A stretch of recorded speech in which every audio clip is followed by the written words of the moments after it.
સુરત શહેરના લિંબાયત વિસ્તારમાં છેડતીની ઘટના બાદ થયેલી બોલાચાલી દરમિયાન 4-5 શખ્સોએ એક વ્યક્તિ પર જાનલેવા હુમલો કર્યો. ઘટનાની જાણ થતાં જ લિંબાયત પોલીસે કાર્યવાહી હાથ ધરી 5 આરોપીઓને ઝડપી લીધા છે. પોલીસે ફરિયાદ નોંધીને કાયદેસરની કાર્યવાહી શરૂ કરી દીધી છે. બીજી તરફ આ હત્યાના સમાચાર ફેલાતા સ્થાનિક લોકોમાં ભારે રોષ ફેલાયો હતો. ગુસ્સે થયેલા સ્થાનિકોએ વિસ્તારમાં તોડફોડ કરી વાહનોને નુકસાન પહોંચાડ્યું હતું. ઘટનાસ્થળે પોલીસ બંદોબસ્ત વધારી દેવામાં આવ્યો છે. આ મામલે વધુ તપાસ હાથ ધરવામાં આવી રહી છે. લિંબાયત પોલીસ સ્ટેશનમાં ગઈકાલે 2020/2026 નંબરથી એક ગુનો રજીસ્ટર્ડ કરવામાં આવેલો. જે ગુનાની ટૂંક વિગત એ રીતની છે કે લિંબાયતમાં કમરુનગર ખાતે A4 ટેનામેન્ટમાં ઇરફાન અને ફરજાના જે હસબન્ડ વાઈફ છે એ એમના ફેમિલી સાથે રહેતા હોય છે, જેમને એક દીકરો અને દીકરી છે. અને નજીકમાં અમજદ અને એમના વાઈફ જેબુનિયા અને એમના 3 દીકરા સાથે રહેતા હોય છે. તો અમજદ અને જેબુનિયામાં જે છે એમને એક દીકરો હોય છે. એ ઇરફાનભાઈની જે દીકરી હોય છે એમને સીટી મારે છે.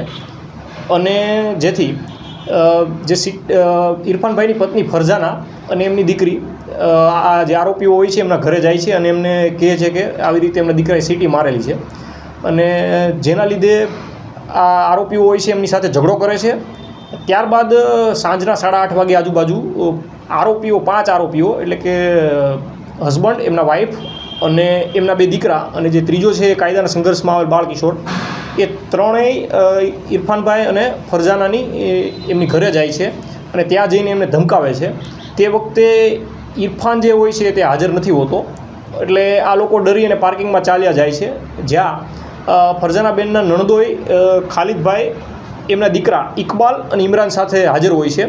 અને થોડી વારમાં ફરજાનાબેનના હસબન્ડ છે ઇરફાનભાઈ એ ત્યાં આવી જાય છે. ત્યારબાદ બંને પાર્ટી વચ્ચે આ બાબતે જે સીટી મારેલી એમની દીકરીને એ બાબતે ઝઘડો થાય છે. અને તે વખતે આ જે અમજદ અને જેબુનિયા જે હોય છે એમના દીકરો આવેશ એ ચપ્પુ લઈ અને ઇકબાલને પેટ અને પગના ભાગે ચપ્પુ મારી દે છે. અને પરિણામે આવેશને ઈજા થાય છે. આ આવેશ ઇકબાલને ઈજા પહોંચાડે છે. ત્યારબાદ બીજો દીકરો હોય છે અમન, એ ચાકુ લઈ અને ઇરફાનને મારે છે અને પીઠના ભાગે ચાકુ મારે છે અને લાકડાના સપાટા પણ મારે છે.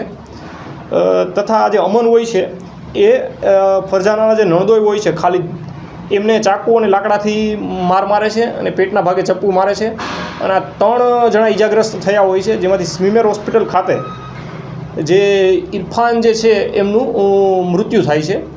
અને પોલીસ દ્વારા 4 આરોપી અમજદ, જેબુનિયા, આવેશ અને અમન ને હસ્તગત કરવામાં આવેલા છે. અને તેમાં એક જે છે એ કાયદાના સંઘર્ષમાં આવેલ બાળકિશોર છે.